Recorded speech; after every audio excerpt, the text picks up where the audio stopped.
In the quaint shadows of Maplewood, where trust is a currency rarely spent, I stumbled upon a secret that unraveled everything I thought I knew. His laughter echoed in my home, but his hands brushed against her skin when no one was watching. How do you confront the ghost within your heart without losing your own? Nestled between rolling hills and soft-spoken streams, Maplewood was that kind of small town where everyone knew the names of their neighbors. The air was dense with the comforting sense of lilacs and freshly cut grass, a heady combination that wrapped around me like an old quilt. Every Saturday, the townsfolk gathered in the town square, vibrant with laughter and the sounds of clattering games, as children darted between adults carrying plates of warm pastries. On the surface, life was an idyllic postcard, but beneath the shiny exterior, darkness lurked in unexpected corners. I stood outside my modest split-level home, my hands shoved deep into my jacket pockets against the crisp morning air. It was just another weekend in a world that had been, until recently, as predictable as the sunrise. My gaze swept over the street, a picture-perfect avenue where the trees whispered secrets, and every house bore witness to the lives of the people inside. Yet, today felt different. A tremor coursed through me, a haunting acknowledgement that something was lingering just out of sight, straining against the facade of normality. My heart had always belonged to two people. Tim, my best friend since childhood, the man who could light up any room he entered with a laugh and an infectious charm, and Rebecca, my wife whose kindness spread like warm honey. Tim had a tendency to draw people in, his personality a tapestry of charisma and an undertow of recklessness that I had ignored for years. He had attributes that made him magnetic, a confident swagger, an ease of conversation that left others entranced. The truth, however, was wrapped in a complexity I had long chosen to overlook. Rebecca stood in our kitchen, sunlight cascading through the window and painting her in soft hues. Her laughter trickled out like a melody, creating a serene background for my thoughts. She was warm and nurturing, always knowing the right words to ease my anxieties. The irony didn't escape me. She unknowingly danced closer to a betrayal so grand it threatened to unravel the very fabric of our lives. I remembered how I met Tim, two kids, both dreaming of grandeur, creating a bond formidable enough to conquer worlds. But as we grew older, the edges of that friendship began to fray, particularly when Tim's reckless decisions clashed with my desire for stability. It was a resentment that festered, the unspoken chasm widening with each passing day. And though I often wondered why I kept the friendship alive, deep down, I always held out hope for his redemption. Then, the day arrived when everything shifted. I was juggling a few last-minute chores while Rebecca was out with friends. A text pinged. My phone vibrated with urgency. I picked it up, glancing at the message meant for her. "Can't wait to see you tonight, my love. The last time was unforgettable." In that instant, time froze, and my breath hitched in my chest, each word crystallizing the creeping horror. Was this some kind of twisted joke?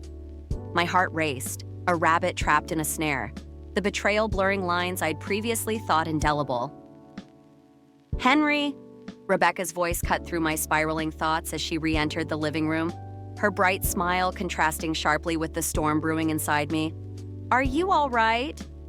Yeah, I'm fine," I stammered, my voice edged with uncertainty. I forced on a smile, lacking the ability to mask the turmoil swirling just beneath my calm demeanor. Would I ignore it, only to discover that on the other side of this betrayal was the death of everything we built together? The sun dipped slightly, a golden hue lighting the room, signaling the end of day and the precipice of discovery. I needed to decide. Would I remain a passive observer, clenching my fists and holding my breath, or would I confront the heartache tearing through the core of my world? The answer felt elusive, slipping through my fingers like the warm autumn wind, leaving me questioning everything I thought I understood about loyalty and friendship. The air crackled around me, laden with implications of betrayal and trust. My mind raced as I prepared to face the ultimate confrontation with Tim, the man who had walked beside me, yet forged paths away from our shared journey into places I never thought he would venture. It was time to collect the threads of this unraveling and weave them into a new reality. One way or another, Maplewood always felt like a slice of paradise, nestling among the rolling hills and shaded by sprawling oaks. In the light of day, the streets seemed to glow, a tapestry of charming houses. each with its own story simmering beneath the surface. This was a town where Sunday brunches turned into neighborhood potlucks, where the air remained sweetened with laughter and the scent of home-cooked meals. Yet, as I wandered through its familiar avenues, admiration hung heavy in the air, tangled with the unfamiliar twinge of dread nestled in my gut. It was a late summer afternoon, dusk cradling the horizon in pastels, lavender, rose, and deep azure blending into a canvas both breathtaking and somewhat misleading. I stepped outside with a mug of coffee, the warm ceramic grounding my trembling hands. The garden I nurtured with Rebecca spoke of love and care. Tulips stood tall, and a patch of daisies leaned toward the gentle breeze. But even their vibrant beauty felt overshadowed by an impending storm within me. My mind flickered to Tim, a brother in arms from childhood, a friend who remained steadfast through the years. We laughed, we fought, and we supported each other through thick and thin. But would he still be the brother I once knew if I discovered dark secrets cloaked beneath his charm? That's when the buzzing interrupted my train of thought. My phone vibrated on the table, a simple notification at first. It was a text message. But as I glanced at the screen, icy fingers of disbelief curled around my heart. The message read, "Can't wait to see you tonight, just you and me, babe. I need you before I go back to my husband." My blood ran cold, my fingers gripping the table as I wrestled with the grim reality that imploded around me. The sender's name caused a visceral pang. It was from Tim, intended for Rebecca. "Henry!" My name flared into the stillness, and I turned to see Sam, the neighbor down the street, waving. He strolled over with his signature smile, oblivious to the whirlpool of emotions cascading through me. "Thought I'd find you outside. You heading to the picnic later?" The annual Maplewood picnic always drew the crowds. Children laughing, adults reminiscing, a cacophony of joy enveloping the community. Yeah, I'll be there," I muttered, forcing a smile that felt more like a mask. "Guess I should go help Rebecca with the preparations." "Good idea." Sam tilted his head, studying me with an intense kindness. "You've been a bit off lately. Everything all right?" "Just tired," I deflected hastily. Tired of hiding, of lying, of rampant emotions swirling like leaves caught in a whirlpool. Right. If you ever need to talk, you know I'm here." I nodded, feeling like a fraud, hoping I wouldn't need to reach out. As Sam ambled away, my insides churned. The picnic was supposed to be lighthearted, but every smile would feel like a betrayal. I envisioned Tim's laughter surrounding Rebecca like a cocoon, their secrets enveloped beneath the expansive sky we all shared. Would he parry the questions, crafting a facade so seamless? Or would guilt seep into the corners of our conversations? I swallowed, the coffee turning bitter in my throat. My phone buzzed again. Another text. This time from Tim, a casual, brazen invitation to meet at our usual spot. One that screamed of bonding moments over cheap beers and stubborn pride. The irony clung like fine mist, chilling and palpable. Hours later at the picnic, I stood at the fringes, rocks of ice anchored in my stomach as laughter burst like fireworks, distracting everyone from the real battle lurking below. My heart plunged watching Tim's engaging nature envelop Rebecca, a charm that mesmerized those around him. The undercurrents between us transformed the air into a minefield, each laugh echoing the trust I feared would disintegrate. "Hey, I'll get us some drinks," Tim said, sashaying toward the grill. His back was turned, the perfect moment to wrestle with my own demons. I considered facing him head-on and tearing down the illusion that cloaked our friendship. Anger surged, yet I curbed it in favor of a calm facade, feeling like a soldier willing to draw battle lines but unsure of where the fight would lead me. Who was I without the trust that had long formed my identity? Underneath the laughter and warm glow of fairy lights, I could sense the doubt weaving between heartbeats, waiting for the right moment to strike. Maplewood's charm stood in sharp contrast against the dissonance brewing in my chest. I made a decision then. Soon I would confront my best friend and expose the truth, whoever it hurt, and who it would set free. The warmth of the late afternoon sun filtered through the leaves, casting dappled shadows on the path beside Maplewood's serene park. I stood at the entrance, my heart pounding like a war drum, punctuated by the distant laughter of children playing frisbee on the grassy patch beyond. It should have been a perfectly ordinary Saturday, but inside me brewed a storm. I could feel the familiar embrace of my turmoil tightening its grip. That fateful text, the one that shattered the illusion of my life, still reverberated through my mind like an echo in an empty hall. I miss you. When can I see you again? It was meant for Rebecca, but the sting of another man's desire wrapped around my chest like a vice. Tim had always been the charmer, a sunny beacon in our otherwise quiet lives. Everyone loved him. His jokes could bring any room to life, and he had an uncanny knack for making people feel important. But now, all that charisma felt like a cloak wrapped around a darker truth. I could feel the soft weight of betrayal heavy upon my shoulders, almost pernicious in its insistence to consume me whole. As I stood there, emotions swirled within me like a tempest. It felt unreal, monstrous even, to think about confronting Tim, my best friend, who now stood at the epicenter of this heart-wrenching betrayal. How could I grapple with the gnawing sensation of anger and hurt while still trying to salvage what remained of our friendship? The thought of it felt Sisyphean. Was loyalty worth erasing the lines of right and wrong that he had so callously blurred? My heart battled with thoughts of confronting him against the urge to silence the tumult. Escaping from this dilemma was no longer an option. As I navigated the park, I spotted Sarah, a mutual friend and a voice of reason through numerous rough patches. Her presence was like a lighthouse in the fog. "Henry, there you are. You've been hard to find lately," she said, her eyes sparkling with warmth. It felt bittersweet among my turmoil. "What's been bothering you?" "Nothing much," I replied automatically, even as my heart sank under the weight of my own words. She always seemed to see straight through my facade, like when I tried pulling off humor during tough moments. "Right, and I'm the Queen of England," she quipped, raising an eyebrow. "You can talk to me, you know. That's what friends are for." I sighed, contemplating revealing my scars. "It's Tim and Rebecca." My voice faltered, the names feeling heavy on my tongue. I leaned heavily on the park bench beside us. "Tim? What about him?" She frowned slightly, sensing the gravity in my tone. I gathered my breath. "I saw something, or rather, I received something that revealed a truth I wasn't prepared for," I finally admitted, a murmur of hurt escaping my lips. Her expression softened, but curiosity pumped life into her demeanor. "You know you can tell me anything. What happened?" Silence fell like a damning sentence, forcing me to wrestle with the revelation that had unspooled my life. I felt exposure, but not in a freeing sense.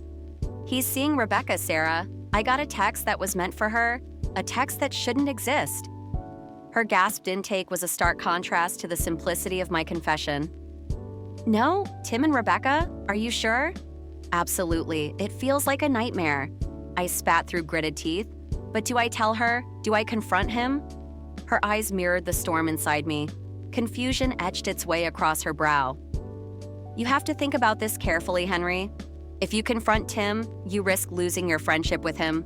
But if you bury it, do you really want to live with that pain?" A simple yet potent wave of anger surged within me. What does it matter? Friendship? I thought it meant standing up for one another, not backstabbing one another.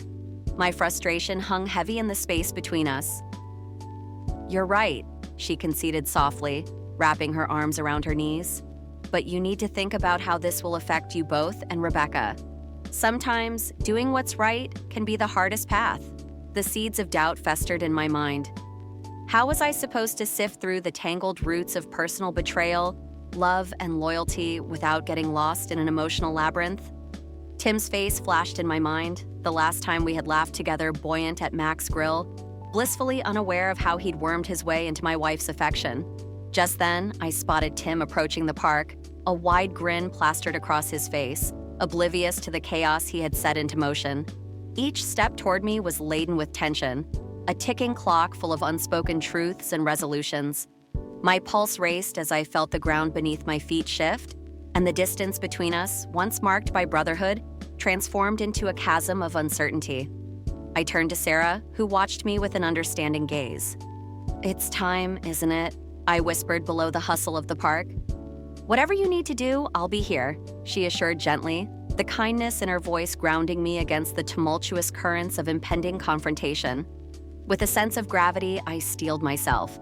The moment required courage I wasn't sure I truly possessed, but it was now or never. I inhaled deeply, readying myself to navigate this treacherous terrain, the crossroads where heartache and truth met, lingering there like a poised predator, waiting for the confrontation that would rewrite our story forever. The weeks following my initial discovery felt like a never-ending cycle of anguish and surreal tension.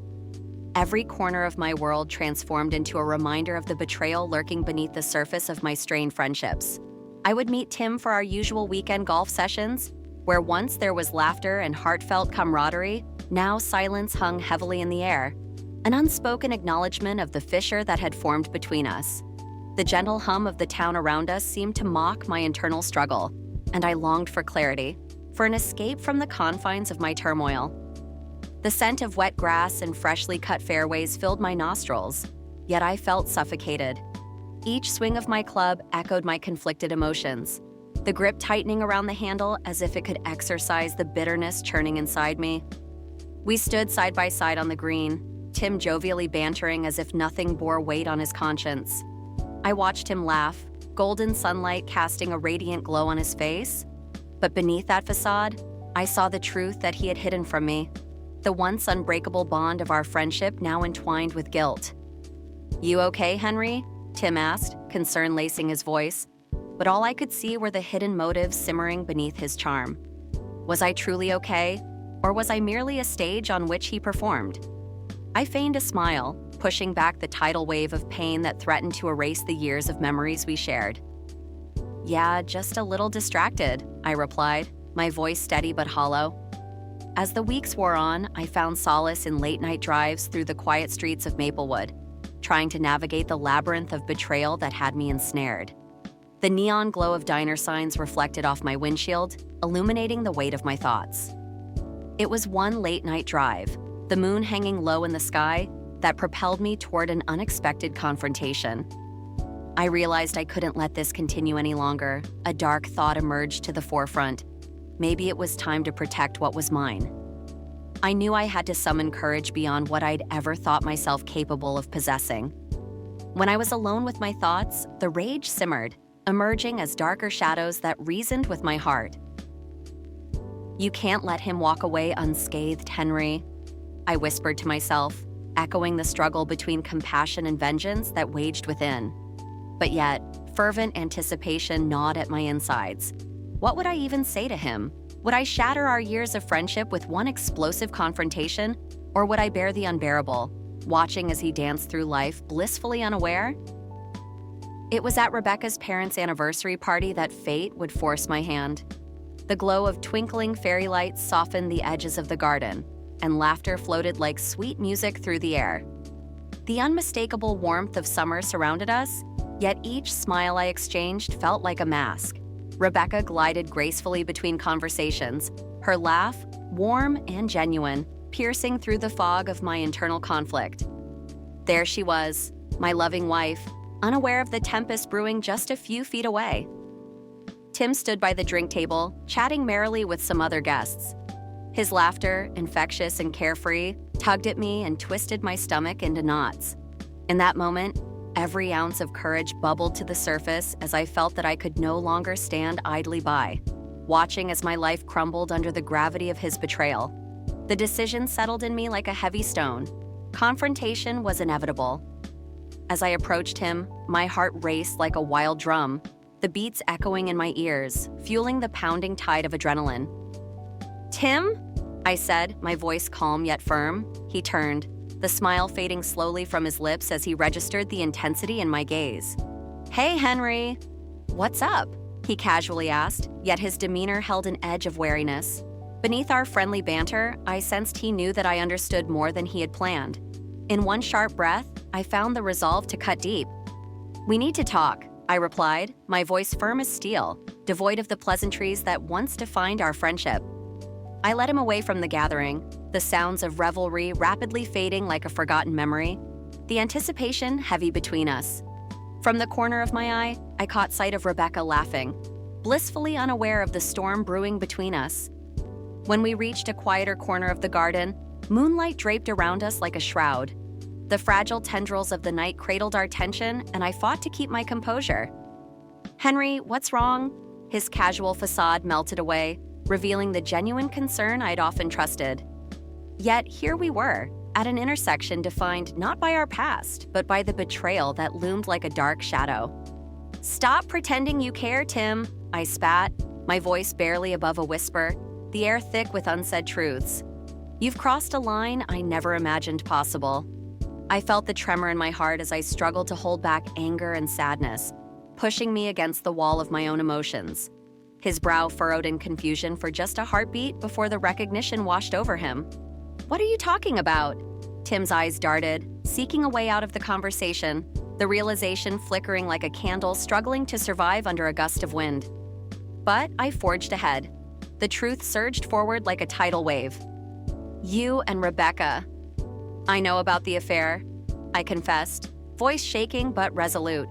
"You crushed our friendship for a fleeting moment of selfishness." There was silence, a fragile barrier of disbelief that hung between us.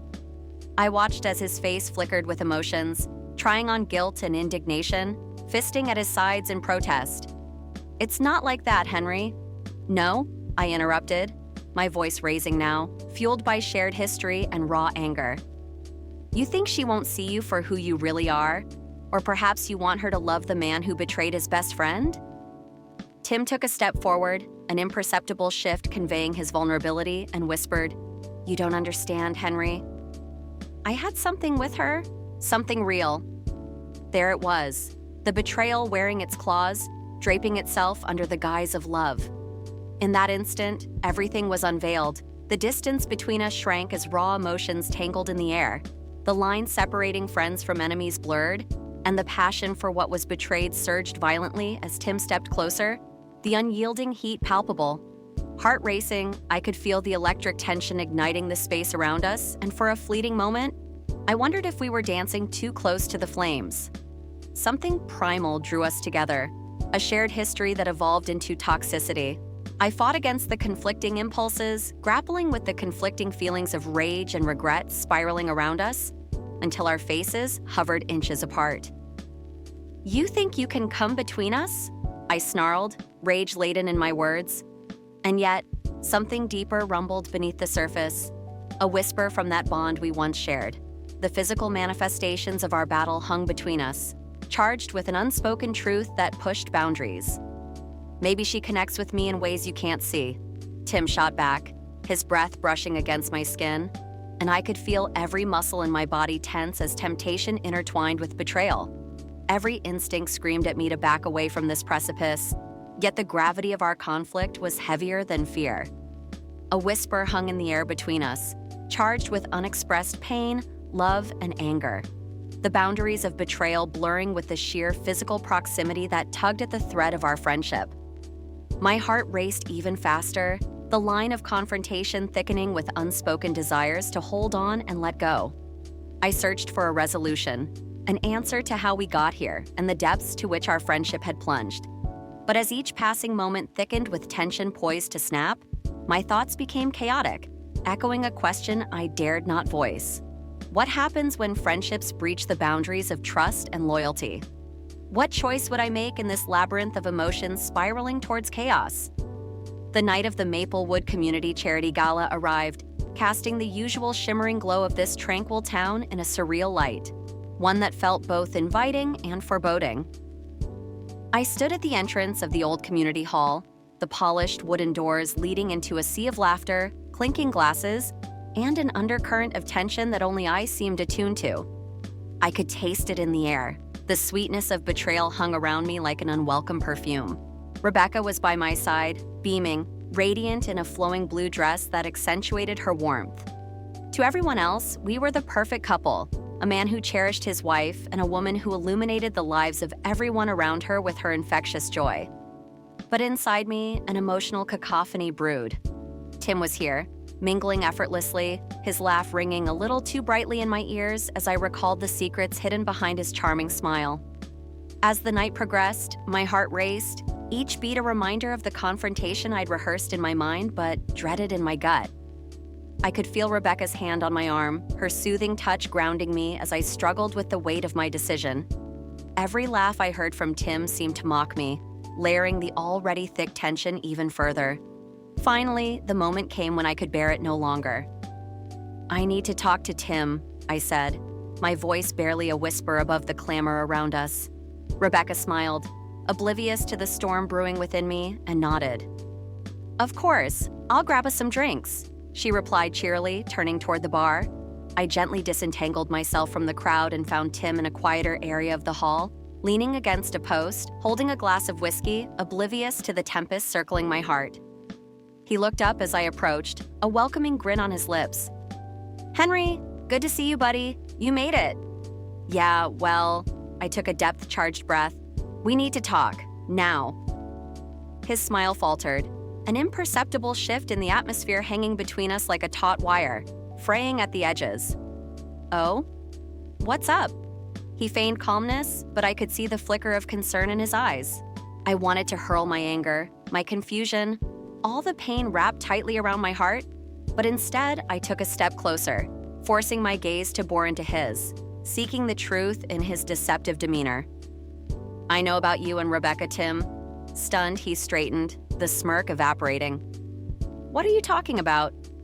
"Don't play coy with me," I said, my voice shaking yet firm, the pieces of my life crashing in that moment. "I saw the texts. I read the messages. How could you do this to me?" His composure shattered. He took a hesitant step back, eyes narrowing.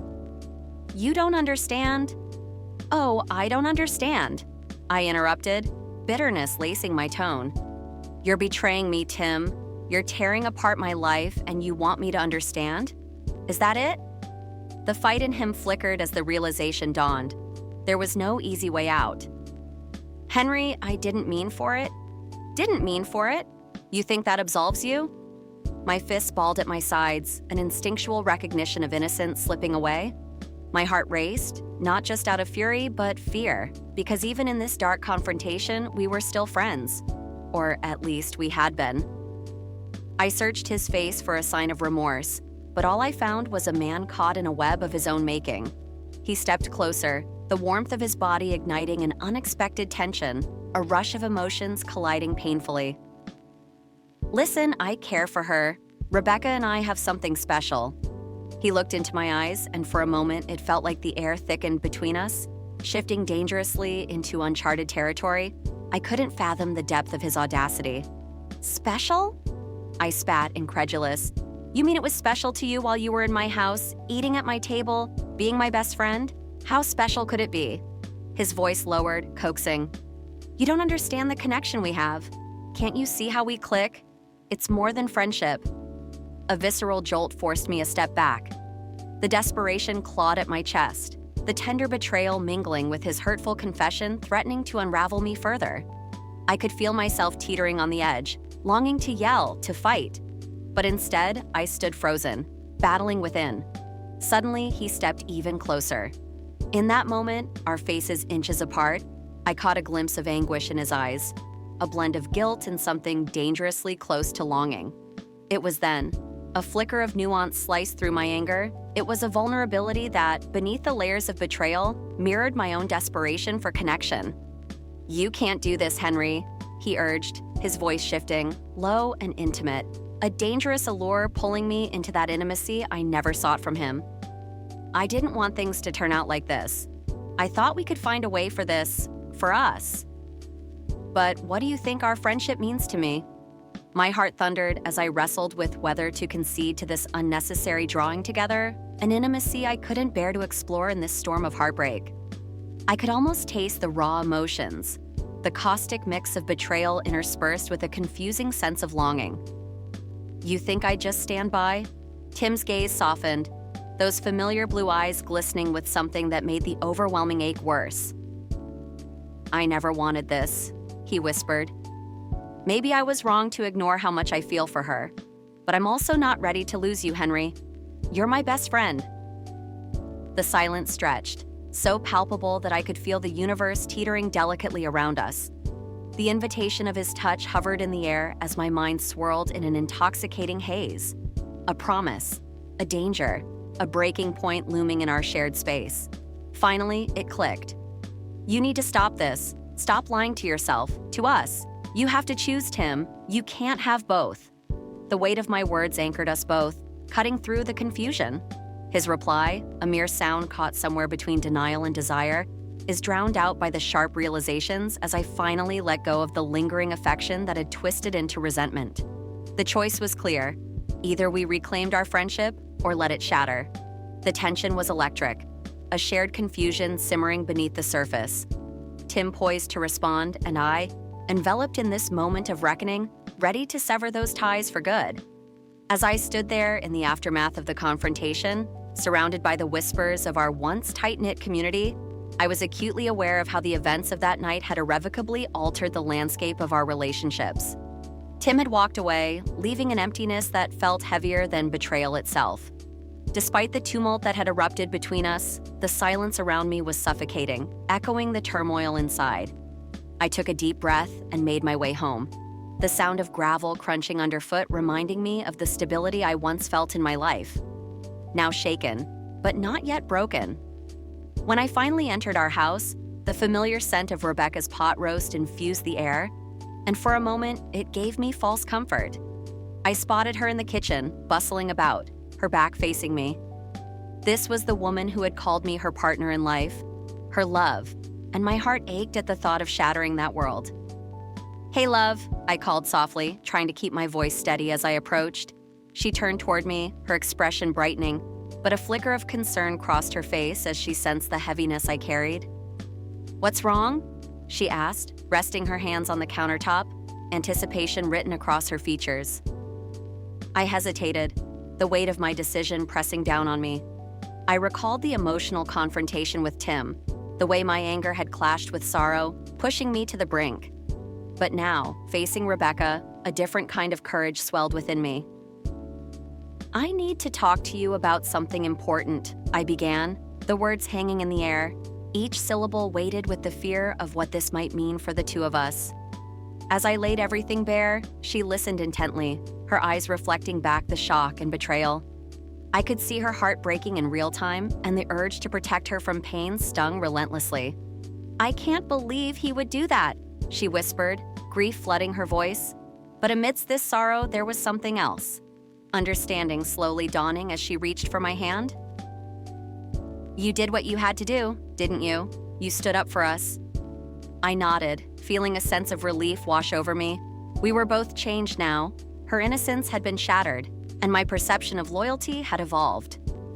I realized that sometimes love means facing the hardest truths together. I couldn't let him hide behind our friendship anymore, I explained, my voice steadying.